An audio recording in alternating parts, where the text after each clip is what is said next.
Bonjour les amis, bienvenue sur Tu joues quoi pour cette nouvelle vidéo. Aujourd'hui c'est 5 jeux que je vous propose de découvrir, donc ce sera des explications un petit peu moins complètes, mais au moins vous allez pouvoir découvrir plusieurs jeux dans la même vidéo, donc ça c'est plutôt cool.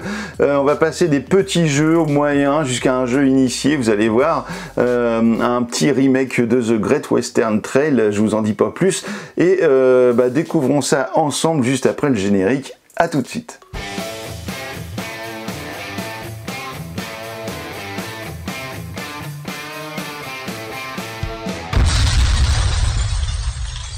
Allez, on va commencer cette série de jeux avec le Baron. Vous connaissez forcément le 6 qui prend. C'était ce jeu bien connu dans lequel vous deviez mettre des cartes, les unes derrière les autres avec des valeurs croissantes. Et celui qui mettait la 6e carte, prenait toute la pile, et puis si vous ne pouviez pas jouer de cartes non plus, si vous ne pouviez plus jouer de cartes croissantes, vous preniez toute la pile. Voilà, donc là vous aviez le 6 qui prend avec les points négatifs en fin de partie par rapport au nombre de têtes de taureau que vous aviez. Vous avez aujourd'hui le Baron. Le Baron, c'est un jeu 6 qui prend, et on est sur quelque chose de, pour le coup, différent, vraiment différent. Je vais laisser la petite boîte là, tiens, comme ça on va bien la voir. Dans le Baron, vous allez avoir des cartes avec des têtes de taureau de différentes couleurs, comme celle-ci. Ce qui va se passer, c'est que la valeur numérique, contrairement à 6 qui prend, ne va plus compter lors du positionnement des cartes dans les différentes rangées, mais par contre, cette valeur numérique sera votre initiative. C'est-à-dire que chaque joueur va jouer face cachée une carte de sa main tous en même temps. Une fois que tout le monde aura joué une carte face cachée, vous allez les révéler. Je vais en mettre 2 comme ça. Voilà, hop, je vais en mettre que 3 parce que sinon ça rentre pas. Je vais donc vous mettre 3 rangées. Normalement il y en a 5. Vous dévoilez vos cartes. Ici, j'ai la valeur 86. Si je suis la valeur la plus basse, c'est moi qui joue en premier. Dans ce cas-là, je vais devoir mettre ma carte devant juste une carte qui aurait soit des têtes bleues, soit des têtes jaunes. Ici, le seul endroit où je peux mettre ma carte, ce sera ici. Et si je ne joue pas en premier, je vais du coup dépendre de ce que les autres joueurs vont faire. Cet autre joueur joue cette carte-là et la place juste ici en plus 85, donc il joue bien avant moi au niveau de l'initiative. Il la place juste ici parce qu'il y avait une verte, du coup il va me bloquer. Je ne pourrai pas mettre ma carte bleue et jaune, donc je serai obligé de prendre une rangée complète. Donc s'il n'y a qu'une carte, je prends celle où il y a le moins de cartes, bien évidemment. Sinon, je peux mettre cette carte-là et l'autre joueur pourrait mettre sa carte soit ici parce qu'il y a bien des têtes vertes ou blanches, ou alors ici parce que vous trouvez des têtes blanches. Lorsque vous jouez la 6e carte d'une rangée, forcément vous allez prendre tout. Et s'il y a 6 têtes de la même couleur ou plus, à un moment donné, lorsque vous posez une carte, vous allez prendre également la rangée complète. Voilà, et donc du coup vous aurez des points négatifs par rapport au nombre de têtes que vous aurez à la fin de la partie en votre possession. Vous allez également trouver dans le jeu la carte, il y en a plusieurs, des cartes le Baron. Donc la particularité de cette carte là, c'est qu'elle peut aller dans n'importe quelle rangée, puisque vous avez toutes les couleurs de disponibles. Mais attention, parce que si vous devez prendre une ligne avec une carte Baron, c'est 6 points de perdu. Donc là ça peut faire mal. Voilà, donc ça c'est le Baron, donc le nouveau 6 qui prend. Vous avez des petites variantes dedans, en tout cas ça se joue très bien et ça se complémente bien avec votre ancienne boîte de 6 qui prend. Vous pourrez largement avoir les deux jeux puisqu'ils ne se jouent pas du tout pareil au final. Donc écoutez, voilà, ça c'était pour le premier jeu. C'est édité chez Gigamic et ça se joue de 2 à 10 joueurs pour les 8 ans et plus. Voilà. Le prochain jeu que je vous propose, il s'agit de Codenames. Codenames, c'est un jeu de Vlaada Chvátil. C'est édité chez CGE. Donc ça, je ne sais plus pour combien de joueurs c'est. C'est pour 4 à 8 joueurs pour 10 ans et plus pour des parties d'environ 15 minutes. Donc vous connaissez probablement tous le fonctionnement de Codenames. Vous avez une nouvelle édition. Ici, ce sont les toutes nouvelles boîtes fraîchement débarquées de Codenames. Ici, c'est une version anglaise. La version française arrive le 1er août chez Yellow. C'était un jeu quand même qui avait gagné le Spiel en 2016 et qui s'est vendu à 16 millions de copies. Donc c'est pour vous dire à quel point ce jeu est bon. Donc le principe, c'est que vous avez une grille ici de mots et de cases à faire trouver à votre équipe, hein, où il y a une équipe bleue, une équipe rouge. Il va falloir essayer de trouver les bonnes cartes pour l'équipe bleue et puis les bonnes cartes pour l'équipe rouge, en évitant les cartes neutres et surtout en évitant la carte noire qui est la carte de l'assassin. Donc qu'est-ce qui change ici? Eh bien, on a des nouvelles illustrations, on va avoir un insert. Maintenant pour ranger le jeu, voilà, bah, tout est en bazar, ça tombe bien que je vous montre l'insert. Et du coup vous allez également avoir des mots qui vont être un petit peu différents, des mots qui vont être un petit peu mieux sélectionnés, etc. pour pouvoir comboter. Et donc bon, en tout cas c'est ce qui est promis dans le jeu, hein. Et voici les différentes cartes neutres, voilà, pour la nouvelle édition. La petite carte de l'assassin, la petite tuile assassin, la petite tuile rouge-bleu qui va à l'une des deux équipes au début, et puis vous retrouvez donc toutes les cartes, les petites tuiles pour les bleus et les rouges. Voilà, donc au niveau des règles, il n'y a rien qui change, c'est juste pour vous informer que vous avez cette nouvelle édition qui arrive. Ici c'est l'anglaise, je vous le disais, elle arrive le 1er août chez Yellow pour l'édition française, et le 5 septembre je crois pour la version Codenames Duo en français également chez Yellow.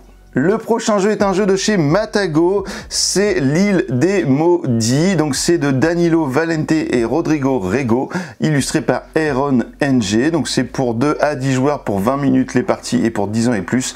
Alors là, dans ce jeu, eh bien, vous allez avoir un petit tapis comme ça, un petit tapis qui est un peu fadouille, hein, on va pas se mentir. Je vais peut-être élargir un petit peu le champ de la vidéo pour qu'on voit mieux tout ça. Voilà, donc vous avez l'île mystérieuse, l'île des maudits, donc avec toutes ces hexagones là qui sont déjà présents ici. Vous avez une petite boussole qui vous indique le nord, et dans la boîte, eh bien, vous allez prendre une carte. Alors vous avez plusieurs niveaux, vous avez le normal et le difficile.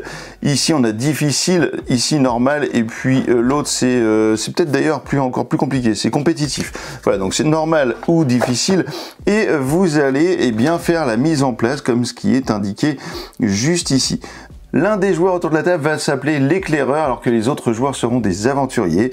L'éclaireur va prendre une carte avec le niveau qu'il aura choisi devant lui, évidemment, sans la divulguer, la dévoiler aux autres. Vous avez un petit support comme ça qui vous permet de la mettre, eh bien, vraiment face à vous sans que les gens la voient. Vous avez le nord qui est indiqué pour être sûr qu'on parle bien de la même chose. Vous avez des mots qui vous sont proposés ici, et puis ces mots, on va les placer exactement aux endroits où vous avez les petites lettres ici. Donc vous avez le P, donc ça va être un plat. Hop, on va mettre un plat ici, plat. Et le plat, eh bien, il va aller juste ici. Vous allez avoir le mot coussin.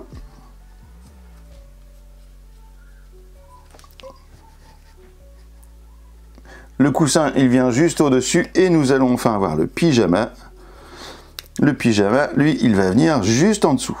Ensuite, vous allez prendre le nombre de tuiles indiquées ici par rapport à votre niveau d'eau. Donc on va prendre 1, 2, 3, 4, 5, 6, 7. Attendez, 1, 2, 3, 4, 5, 6, 7. Voilà, 7 tuiles qui vont correspondre à notre niveau d'eau. On va les mettre juste ici. Voilà, on va dire qu'on en a 7. Vous allez, en tant qu'éclaireur, devoir guider les aventuriers à travers les chemins de cette île pour les amener, eh bien, à la sortie qui est juste ici. Pour cela, ils vont devoir récupérer au minimum un trésor, donc ce sont les cases jaunes ici, tout en évitant les pièges et puis en évitant les malédictions. Si jamais vous avez une malédiction, eh bien vous aurez perdu. Par contre, vous avez une amulette ici qui peut vous protéger contre des malédictions. Donc si vous arrivez à récupérer une amulette, eh bien vous allez mettre une petite croix ici, et si jamais vous chopez une malédiction, eh bien au lieu de choper la malédiction, eh bien vous enlèverez votre amulette. Voilà, et puis vous allez également donc avoir une ressource d'eau qui va être réduite, hein. Au fur et à mesure, eh bien vous allez peut-être aller chercher de l'eau. Si vous arrivez à chercher de l'eau, vous allez re-remplir votre gourde, mais l'eau n'est pas inépuisable sur l'île, donc vous voyez que vous avez seulement 3 points d'eau, ce qui correspond ici à un niveau normal. Vous avez 4 points d'eau sur les niveaux difficiles, comme ici, donc là vous aurez accès au 4e point d'eau. Si jamais vous prenez un piège, eh bien il va falloir enlever une des tuiles qui correspond à votre niveau d'eau, on va dire, à vos points de vie, hein, en gros. Et puis il va falloir également réduire d'un votre niveau votre capacité d'eau. Donc ça veut dire que petit à petit vous aurez de moins en moins de tuiles. Voilà, donc comment vous allez faire pour guider, eh bien, vos équipiers vers un trésor par exemple? Eh bien il va falloir peut-être essayer d'éviter l'eau, parce que là, si on va tout de suite sur une case d'eau, bah forcément ça sert à rien parce qu'on est au max maximum, donc il va falloir peut-être monter vers le haut là pour aller, ou alors descendre, pourquoi pas, pour aller chercher le trésor qui est ici, peut-être ce deuxième trésor et aller directement à la sortie. On va essayer de prendre cette option et du coup eh bien il va falloir marquer un mot sur une tuile pour guider, donc, et que les aventuriers vont devoir placer à un endroit. Par exemple, si je dois les emmener vers le bas, pyjama, eh bien en fait je vais mettre nuit par exemple. Hop. Et du coup, je leur donne ça, les aventuriers se concertent, ils se disent, bah tiens, la nuit, ça n'a rien à voir avec un plat, mais par contre, ça a à voir avec le pyjama. Donc si on le mettait ici, ça n'a aucun sens, parce que sinon, il aurait fallu trouver un mot qui puisse aller avec les deux mots. Par contre, si je le mets ici pour la nuit, ça a du sens. On dit OK, parce qu'on est arrivé juste en dessous, tout va bien, on n'a pas pris de piège, on n'a pas pris de malédiction, on n'a rien pris. Donc c'est parfait. Et vous allez continuer comme ça, en espérant, eh bien, éviter les pièges, gagner les trésors, pour essayer d'obtenir le maximum de score, et puis vous allez comme ça relever différents challenges. Ça s'appelle l'île des maudits et c'est plutôt très chouette à jouer en groupe. Le prochain jeu que je vais vous montrer, il s'agit de Balconia. Balconia, c'est un jeu de chez Ares Games dans sa version anglaise, donc c'est la version que j'ai ici, et il est édité chez Gigamic dans une version française. Quel est le principe de Balconia? Eh bien, vous allez avoir des balcons dans un immeuble. Je vous mets tout ça en place, je vous montre ça dans une seconde. Alors dans Balconia, le matériel, eh bien il s'agit de ceci, c'est un espèce d'immeuble en carton, voilà, un petit peu à l'image d'un support de puissance 4, vous voyez, que vous allez mettre vertical. C'est un jeu de 2 joueurs, donc vous allez mettre face à face, et eh bien ce balcon, en fait je vais vous le mettre à plat pour que vous puissiez bien voir ce qui s'y passe. Vous allez mettre des petits carrés comme ça en carton, qui vont représenter eh bien des appartements dans ce bel immeuble, et vous allez avoir une entrée dans cet immeuble, eh bien vous en avez 3 possibles, vous allez de la choisir au hasard, et puis vous allez mettre l'entrée juste ici. Vous allez avoir un joueur rose et un joueur vert. Imaginons que je sois le joueur vert, vous allez avoir ce petit support là en carton, et vous allez avoir des jetons comme ça avec une face balcon, et puis surtout ce qui nous intéresse, c'est une face avec des numéros, et ces numéros, eh bien on va les retrouver à l'intérieur des petits cartons comme ça. Vous voyez ici par exemple j'ai le 13. Et en fait, ces cartons, vous avez des moyens de scorer à chaque fois. Donc, ce qui va vous permettre, eh bien, avec un vrai casse-tête, d'essayer de scorer un maximum de points dans cet immeuble. Si je prends par exemple celui-ci, le numéro 9, et que je le place voilà, dans cette case, alors c'est pas un bon exemple puisque ça doit toujours être adjacent à un autre.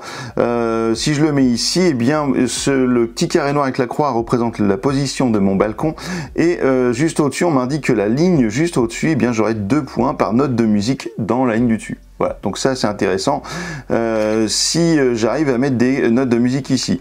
Là par exemple, si je le mets sur cette face là, eh bien la colonne juste à côté de ma position, j'aurai 2 points par cœur dans cette colonne. Donc c'est comme ça que vous allez essayer de placer vos éléments, sachant que sur les appartements, à chaque fois, vous avez des choses d'indiquer. Par exemple ici vous avez un personnage, vous avez du linge qui sèche, donc ça le linge qui sèche c'est pareil, c'est un moyen de scorer. Vous avez des fleurs de différentes couleurs, vous avez des oiseaux, vous avez des chats, des cœurs. Alors là vous avez l'amoureux. L'amoureux, lorsqu'il regarde vers la gauche, ça veut dire que dans la colonne de droite ici, enfin sur la colonne de gauche, à cet amoureux, il va falloir qu'il y ait une amoureuse avec un cœur sur la droite. Alors attendez, je vais essayer de vous en trouver un. Il faut avoir, par exemple, voilà ici. Alors ça peut être juste en face, ça peut être ailleurs dans l'immeuble. Le principal, c'est que les amoureux se fassent face avec le cœur. Voilà, donc ça, ce sont des points que vous allez marquer en fin de partie, évidemment, et vous allez avoir un petit carnet pour ça. Mais comment ça va se passer pour jouer? Eh bien, vous allez tirer un jeton. Ici, par exemple, le 14. Donc, je vais chercher le 14, c'est juste celui-ci qui est là, le 14. Et si je suis le joueur vert, eh bien, je vais regarder quelle face m'intéresse. Ici, sur toute la rangée dans laquelle il y aurait ce tableau, eh bien, n'importe quelle couleur de fleur me rapporterait 1 point par fleur. Donc ça, c'est intéressant, sachant que celle-ci qui est là comptera également. Ici, je n'ai aucun point à marquer. Par contre, il y a 3 chats. Donc si j'arrive à mettre ça dans une zone où on me demande des chats, évidemment, je suis bien. Ici, on me dit que je gagnerai 2 points par case dans la ligne où est cet appartement, où il n'y aurait pas de fleurs. Donc, je vais choisir le truc qui me plaît le plus et je vais le mettre, eh bien, hop, comme ceci. Ça veut dire que là, potentiellement, cette face-là et cette face-là, ce sont les faces qui vont me revenir. Vous voyez, ici, j'ai mis une face et une face. Du coup, pour l'autre joueur, eh bien, il y a les deux autres faces. Eh bien, c'est l'autre joueur qui va prendre le disque, qui va regarder les quatre faces et qui va choisir à la fois la face qui l'intéresse le plus et également celle qui pourrait me pénaliser le plus, sachant qu'il va falloir faire travailler sa mémoire parce qu'il ne voit pas ce qui est de mon côté, donc il va falloir qu'il se rappelle de ce que j'ai choisi ou ce qu'il m'a donné. Et ensuite, eh bien, il va prendre l'appartement. Il va récupérer donc l'un de ces deux côtés de son côté et puis moi, il va devoir le mettre adjacent à un autre appartement. Ici vous avez l'entrée, donc forcément il faut le mettre adjacent à l'entrée. Vous avez une règle avancée, enfin une petite variante qui vous dit que vous pouvez mettre les cases n'importe où. Je vous conseille de jouer avec cette variante parce que c'est déjà très difficile d'arriver à scorer, parce que c'est compliqué d'arriver à optimiser tout ça. Donc si en plus vous avez tout le temps vous êtes tout le temps obligé de le mettre à côté, c'est un peu chiant. Il faudrait mieux faire cette variante et le mettre où on veut et essayer de construire notre tableau un petit peu plus au fur et à mesure. Une fois que le joueur a fait ça, il va tirer un nouveau numéro, ici le 13, il va choisir sa face, il va le mettre et maintenant c'est à moi en tant que joueur vert de choisir bien quelle face je vais utiliser pour moi et du coup forcément la face opposée pour mon adversaire. Voilà, donc à la base vous n'avez pas autant d'appartements que de cases puisque vous en avez plein, il est plein à la base, mais vous allez en enlever 8 des jetons, donc vous n'allez pas jouer avec tous les jetons. Ensuite vous avez le petit carnet de scoring, je vais vous le retrouver. Il est là ce petit carnet, comment ça va se passer? Eh bien vous allez partir du haut à gauche et quand il n'y a pas d'appartement, vous mettez une croix et à chaque fois vous remplissez le nombre de points que les cases génèrent. Et voilà, vous aurez défini qui sera le vainqueur de Balconia. J'ai simplement oublié de vous dire que c'est un jeu de Paul Schulz, c'est pour 2 joueurs, c'est pour 10 ans et plus, hein, je crois, oui c'est ça, pour des parties d'environ 20 minutes, et c'est disponible chez Gigamic en français, donc il n'y a aucun texte sur le jeu, c'est simplement la règle qui va être en français ou en anglais, ici c'est une règle en anglais. Voilà, et bah écoutez, je vous montre encore maintenant le prochain jeu.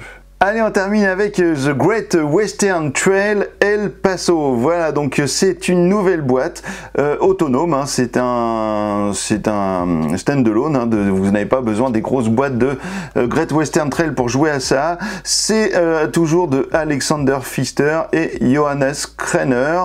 C'est pour 1 à 4 joueurs pour des parties de 60 à 90 minutes et pour des 12 ans et plus. Et c'est chez Asmodée. Voilà, donc pour El Paso, comment ça va se présenter? Vous avez un petit tapis en tissu ici, donc qui est pas très jobard, hein, qui est un peu... Franchement, les tapis en tissu comme ça, je trouve que c'est quand même pas génial. Vous avez vu celui de Modi qui était très bizarre, pas de couleur, rien. Celui-là, il fait un peu dégueu aussi, je trouve. C'est quand même pas génial ce genre de truc. Ça rentre bien dans la boîte, c'est léger, mais par contre, en termes d'esthétique, c'est quand même pas super. Vous avez la ville d'El Paso qui est ici. Et vous allez parcourir d'un chemin en choisissant parfois des petites bifurcations pour arriver comme ça, faire le tour et revenir à El Paso. À chaque fois que vous allez faire ça avec votre cow-boy comme ça, vous allez arriver à El Paso, vous serez obligé de vous arrêter et vous aurez une phase un petit peu spéciale qui vous demandera par exemple d'aller chercher une carte ici avec une vache cimentale. Les vaches cimentales, elles sont un nombre précis par rapport au nombre de joueurs. Pour 2 joueurs c'est 9. À partir du moment où il n'y a plus de carte de vache cimentale ici sur le plateau, ça déclenchera à la fin de la partie. Donc vous pouvez accélérer ou ralentir si vous voulez le rythme en passant des zones, puisque au début de la partie chaque joueur va choisir une tuile de départ. Vous pouvez très bien être 2 joueurs sur la même tuile, c'est pas un souci. Mais vous pouvez aussi être sur des tuiles différentes. Et après, lorsque vous allez commencer vraiment la partie, après avoir fait votre premier tour, vous aurez une phase de déplacement qui sera la première phase du jeu, qui vous permettra de vous déplacer de 1 à 3 cases à chaque déplacement. Donc vous avez obligation de vous déplacer au moins d'une case, vous ne pouvez pas rester. Et donc une case, c'est pour arriver sur un endroit plein, c'est-à-dire que des cases vides comme ça, ce ne sont pas des cases. Vous allez faire 1, 2 et 3 si vous le souhaitez. Voilà, vous voyez, je suis déjà quasiment arrivé à El Paso. Et lorsque vous êtes arrivé eh bien, dans une ville, eh bien, vous allez avoir le choix entre faire les actions qui sont sur la ville. Je vais vous mettre le pion à côté parce qu'il est un peu gros. Donc vous avez 3 actions possibles ici sur cette ville. Donc soit vous faites ça, soit vous faites une action auxiliaire. Les actions auxiliaires, ce sera sur votre plateau de jeu juste ici, représenté par les petits engrenages. Vous en avez que 2 disponibles au début, à savoir gagner une pièce ou bien échanger des cartes.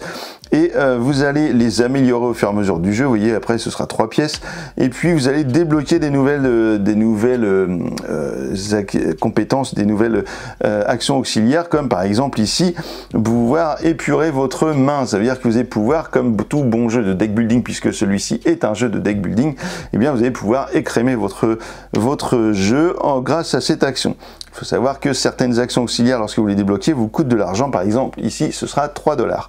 Au début du jeu, vous avez également des ouvriers à votre disposition. Vous en aurez un de chaque, donc à savoir un chef de gare qui sera en relation avec le train, un constructeur qui sera en relation avec le plateau de construction des maisons, un cow-boy qui sera en relation avec les vaches, et puis un joker qui remplacera n'importe lequel de ces 3 ouvriers. Vous allez donc, une fois que vous avez fait votre déplacement, eh bien faire votre phase d'action. Vous allez prendre eh bien 4 cartes de votre deck, 1, 2, 3, 4. Alors votre deck, déjà de quoi il est composé? Vous allez prendre 4 cartes de valeur 1 pour les vaches, des criolos. Vous allez prendre 2 cartes noires de valeur 2, 2 cartes blanches de valeur 2 et 2 cartes vertes de valeur 2. Tout le monde part avec la même chose dans les mains. Vous allez mélanger tout ça et ensuite vous allez prendre vos 4 premières cartes. Et du coup, ça va vous faire votre main. Vous aurez également un petit jeton ici pour eh bien démarrer la partie. Ce sera un jeton d'échange, vous allez voir. Et puis, le premier joueur prendra 4 pièces, le second joueur prendra 5 pièces, etc., etc. Si vous jouez à 2, eh bien, ce sera 4 et 5. Alors comment ça va se passer une fois que je suis arrivé sur une ville? Eh bien je vais pouvoir faire les actions dans l'ordre que je veux. La première action que je peux faire ici, c'est défausser une carte blanche de valeur 2 pour gagner 2 pièces. Et ben est-ce que j'en ai? Oui, j'en ai une ici. Je la défausse et je vais gagner eh bien 2 pièces. Hop. Je récupère ça. Ensuite, je peux acheter un ouvrier. Je peux acheter un premier ouvrier pour 5 pièces. Donc là, j'ai le choix entre tous les ouvriers. Sauf que celui-ci, eh bien, le joker me coûtera toujours 4 $ de plus que les autres. Donc si je veux acheter un ouvrier à valeur 5, eh bien, il va falloir que je paye 9 pour avoir celui-là. Donc si je paye 5, 1, 2, 3, 4 et 5 pour acheter par exemple un cow-boy, je prends le cow-boy et je le mets juste à côté, juste en dessous, je me fais une colonne de cow-boy. Si je veux en acheter un autre désormais, je vais devoir payer 8, mais il va falloir qu'il soit différent de mon cow-boy. Donc il faut que je prenne soit un chef de gare, soit un constructeur, soit un joker, mais à ce moment-là, si c'est le joker, je ne vais pas payer 8, je vais payer 13. Voilà. Une fois que j'ai fait les actions que je voulais faire et que je ne peux plus rien faire, eh bien je peux refaire ma main. Et du coup refaire ma main, c'est-à-dire que je reprends un nombre de cartes équivalent à ce que j'ai dépensé pour avoir à nouveau 4 cartes dans ma main, sachant que ma taille de main va pouvoir évoluer grâce à cette action ici qui me permettra d'en avoir 5 à un moment donné. Voilà, donc vous allez faire plein d'actions comme ça. Lorsque je vais aller chercher des vaches, ce sera par exemple ici avec cette action. Donc lors d'un prochain tour, je peux me déplacer ici. Je pourrais vendre pour 2 $, eh bien une vache noire. Alors j'en ai 2, je ne peux malheureusement pas vendre les 2. Je suis obligé d'en vendre qu'une. C'est une fois chaque action. Donc là, je vends une vache noire ici pour gagner 2 pièces. Alors je la vends, je m'en débarrasse pas parce qu'elle va dans ma défausse, donc je vais la retrouver. Ensuite, pour une pièce, je peux acheter un jeton échange. Donc ça, c'est plutôt pratique, les jetons échange. Pourquoi? Parce que tenez, je vais vous montrer à quoi ça sert. J'en utilise un, je le défausse, je prends la première carte de ma pioche, je la mets dans ma main et je défausse une carte mon choix. Donc ce qui fait que là, j'ai des cartes de valeur 2, je défausse une carte de valeur 1. C'est plutôt pas mal. Ensuite, je vais pouvoir acheter des vaches. Alors les vaches, je vous explique les vaches, ce sera pareil pour les autres trucs. Les vaches, je vais les acheter avec des cartes cow-boy, ce sont les cartes bleues ici. Donc si j'ai un ou 2 cow-boys, par exemple ici, je peux acheter eh bien, la carte avec la vache de valeur 3 ici, la vache de valeur 3 également à côté, sauf que la petite différence c'est que vous avez 2 points de victoire en fin de partie sur celle-ci, 3 points sur celle-ci, puisque toutes ces icônes là ce sont des points de victoire de fin de partie, donc attention à ça. Je peux aller chercher la vache de valeur 1, 2 ou 3 parce que j'ai 2 cow-boys plus un joker, donc si j'utilise un seul cow-boy je vais prendre celle-ci, 2 cow-boys je vais pouvoir prendre celle-ci, et 2 cow-boys plus mon joker je peux prendre celle-ci. Mais par contre il y a à chaque fois un coût qui est ajouté à cela, donc c'est 2 $ par ouvrier. Si je prends une carte avec 2 cow-boys ici, eh bien je vais falloir que je paye 4.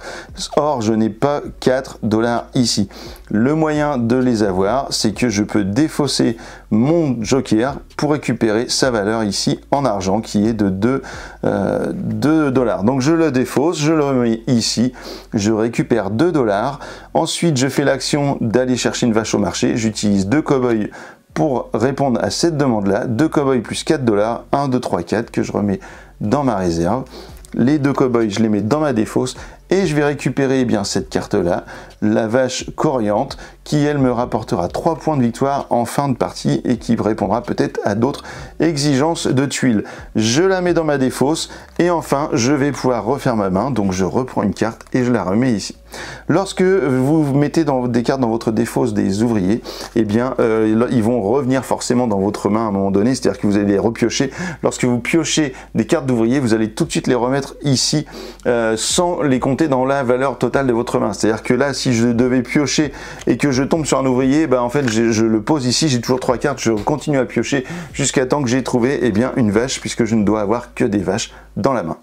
Ce sera exactement le même fonctionnement pour le train, c'est-à-dire que si vous faites cette action-là du train, eh bien vous allez dépenser des contrôleurs de train, des chefs de gare, plus des jokers éventuels. Ici sera un chef de gare, 2 chefs de gare, 3 chefs de gare ou 4 chefs de gare, moins encore de l'argent pour les payer, et ensuite vous allez bénéficier des bonus de telle ou de telle carte. Vous allez également faire la même chose pour construire des bâtiments ici, ce sera avec des constructeurs juste ici. Vous allez donc prendre par exemple eh bien pour un constructeur plus 2 $, eh bien cette première tuile vous allez la placer où vous voulez, sachant qu'il y a des zones où vous allez devoir payer, donc c'est pas forcément intéressant. Et lorsque vous avez placé un lieu, eh bien vous allez prendre un petit pion ici pour dire que vous êtes propriétaire de ce lieu. Pourquoi? Parce que lorsque vous allez arriver dessus, vous, puisque c'est votre lieu, il n'y aura pas de problème, vous allez pouvoir faire les actions comme pour les autres lieux, c'est-à-dire faire les 2 actions qui sont ici, ou bien faire une action auxiliaire, bon, sachant que vous avez une action auxiliaire ici. Mais par contre, l'autre joueur, s'il arrive dessus, eh bien, lui ne pourra pas faire le choix des actions de la tuile, il sera obligé de faire une action auxiliaire de son plateau. Vous allez également pouvoir récupérer des jetons bonus, donc ce sont ces petits jetons là, vous les gagnez ici dans le train, donc ces jetons là, bah, vous les prenez, vous gagnez le bonus, et puis à la fin de la partie, ça vous fait des points de victoire. Vous avez également des jetons gris qui sont des jetons de bonus de fin de partie, des points de victoire de fin de partie, donc là si vous répondez aux conditions à la fin de la partie, vous gagnerez les points de victoire qui sont indiqués. Et vous allez continuer votre chemin pour arriver jusqu'à El Paso. Lorsque vous arrivez à El Paso, vous êtes obligé de vous arrêter, vous prenez 5 $, puisque c'est étape par étape. Vous prenez une vache cimental que vous mettez dans votre défausse et ensuite vous regardez les cartes que vous aviez dans votre main à ce moment-là. Ici, j'ai une vache noire, 2 vaches vertes et une vache grise. Je vais éliminer la vache verte que j'ai ici puisqu'elle est en double et je ne vais garder que les cartes qui sont uniques. Je vais compter les valeurs qui sont sur les cartes, ça fait 2 et 2, 4 et 1, 5. Et maintenant, je vais pouvoir piocher, récupérer un pion ici sur mon plateau pour débloquer une amélioration d'action auxiliaire, ou bien débloquer ici des petits bonus, des petites compétences en plus, en prenant ces fameux jetons et en les plaçant sur les emplacements qui sont ici. Les jetons qui sont sur les emplacements des actions auxiliaires peuvent aller n'importe où. Les jetons qui sont ici entourés de noir ne peuvent aller que sur les cases entourées de noir. Et par exemple ici j'ai 5 points, et bien 5 points ça me permet d'arriver juste ici. Allez, je vais améliorer mes revenus, je vais mettre mon jeton juste ici, et là en gain immédiat j'ai un gain de contrat.